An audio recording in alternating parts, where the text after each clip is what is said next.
Most tutors undercharge their services by a long shot. And it's one of the biggest problems they face when growing the business. Now, why does this actually happen? Most people start at a lower price because when you start a business, naturally, you're not going to set yourself a very high price point when you want to, conduct the first session.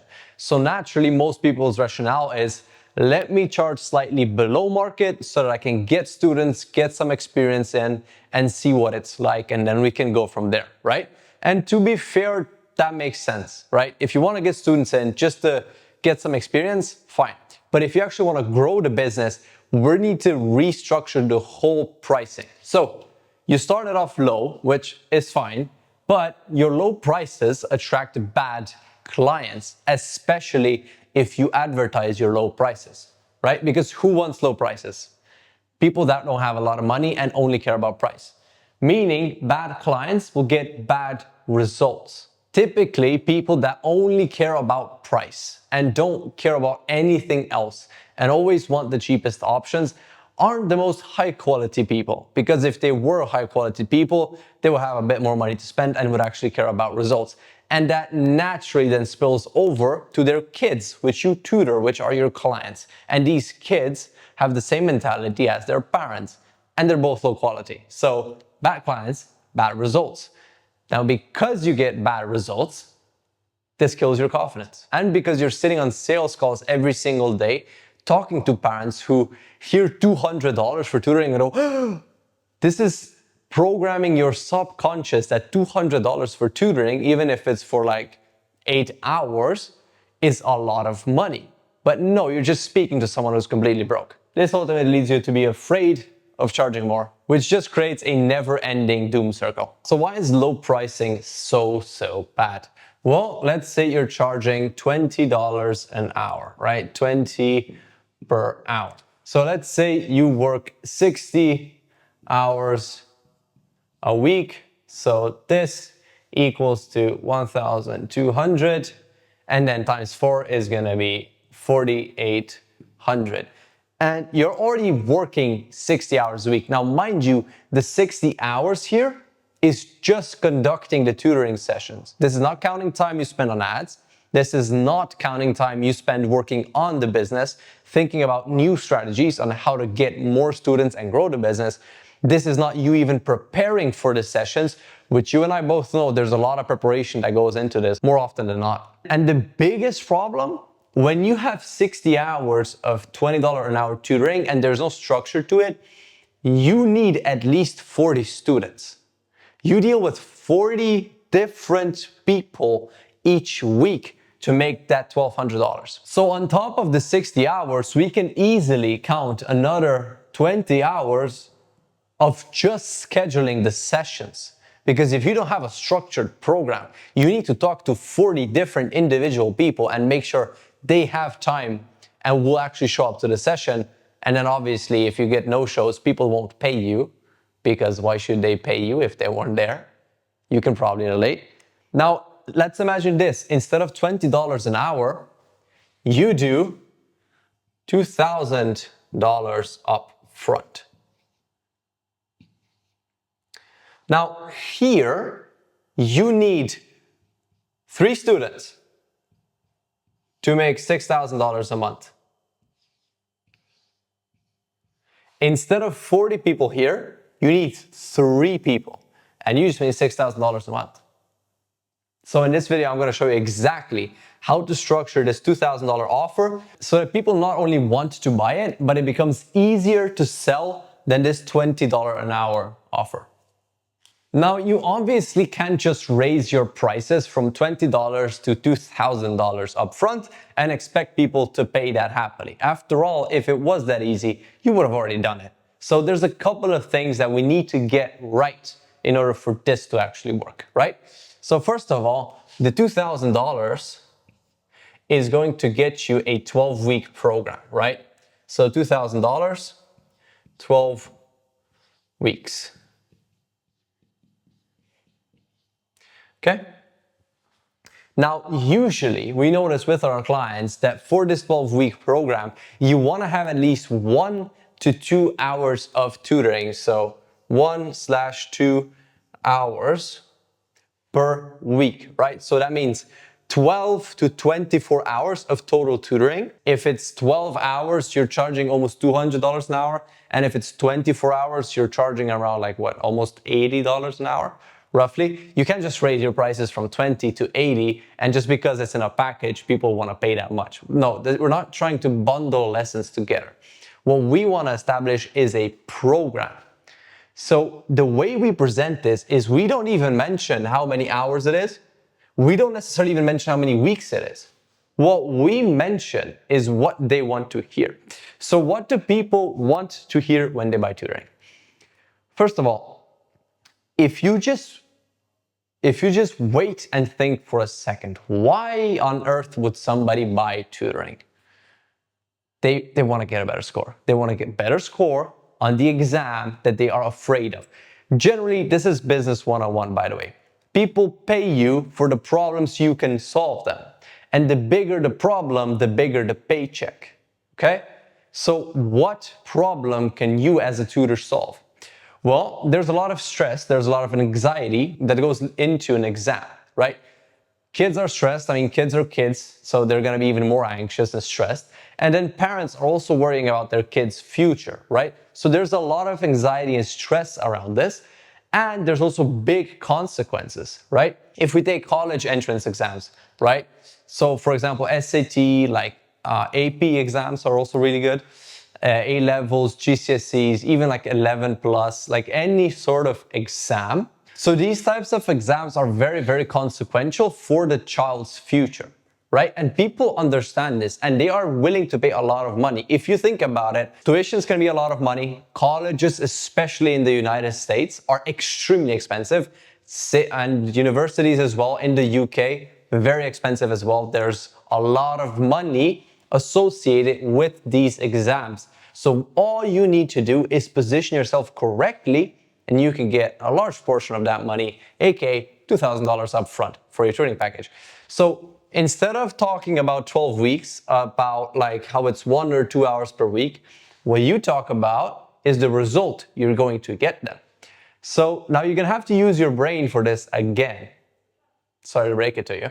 Now, the amount of money you earn as an entrepreneur is in direct correlation to the size of the problems you can solve. Now, if you offer hourly tutoring, you're not really directly solving any problem. People will buy hourly tutoring in the hopes that one day their child's score will improve and they will get into that university or that college they want to get into, and thus value is created. But if you take on the burden of guaranteeing results yourself, people will be much more inclined to pay you a lot more money, right? Now, there's two ways you can go about this. One, you can be a little bitch and you can complain that students are different and you can't guarantee everyone the same thing. Or two, instead of complaining, you can ask yourself, how can we guarantee everybody these results? Now, I'm sure you can work out which one of those two people is going to make more money. So, I'm going to show you how to do the second, by the way. If you want to do the first, go ahead.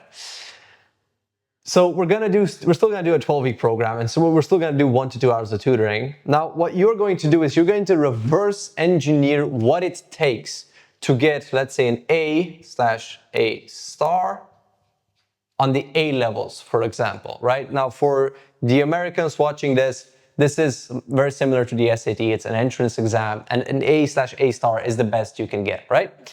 So what you need to think about is two things, right?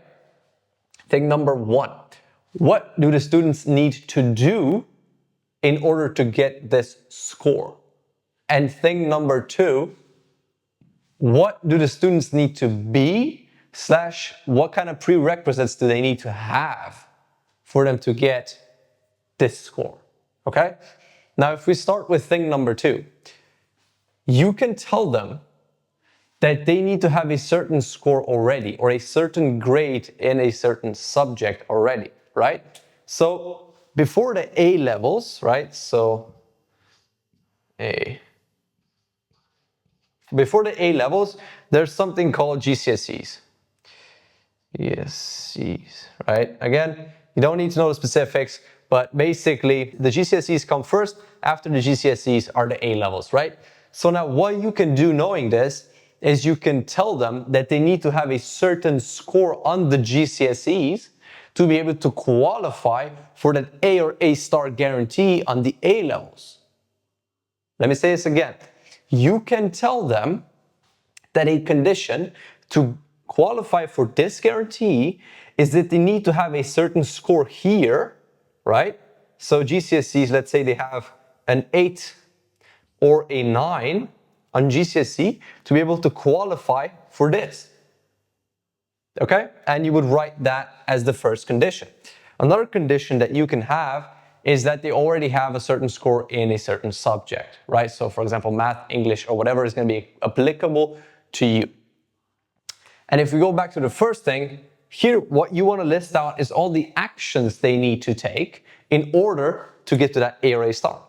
Obviously, you want them to attend the lessons, right? You want them to show up to all of the lessons for all of the 12 weeks, right? That could be one of the conditions. And again, what we're doing is we're reverse engineering this score.